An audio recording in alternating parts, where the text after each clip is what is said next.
Hello, everyone. I'm Maria Downey with this FastCast on this Tuesday, November 21st. Here's a look at just some of your day's top stories. At least one person is dead and a search and rescue operation underway after a large landslide in Wrangell. The slide happened on the Semovia Highway about 14 miles out of town. According to Alaska State Troopers, the person who was killed was found in the slide debris, but others are believed to have been in the slide path. At least 3 single-family homes were swept away. Eric Yancey told us today how he used his 75-foot aluminum landing craft to get about 19 people off a private dock and transport them to Wrangell. The operation took him about 8 hours.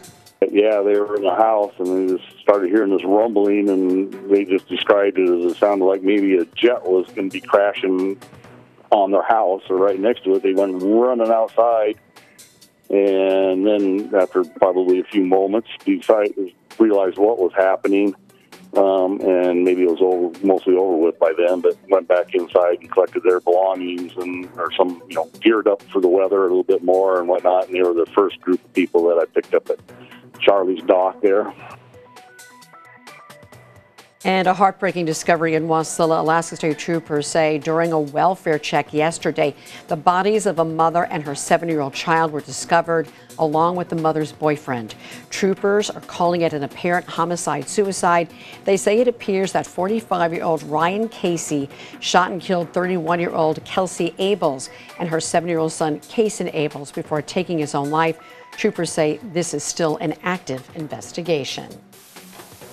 And APD is now confirming that the double shooting at the Walmart parking lot this weekend was also a homicide-suicide. Police now say it appears that 29-year-old Senia Fataofe shot the woman before taking his own life. The victim's name is not being released because it's considered a domestic violence case. Walmart is confirming that one of the people who died was an employee who was on break at the time of the shooting. They did not specify which one was the employee.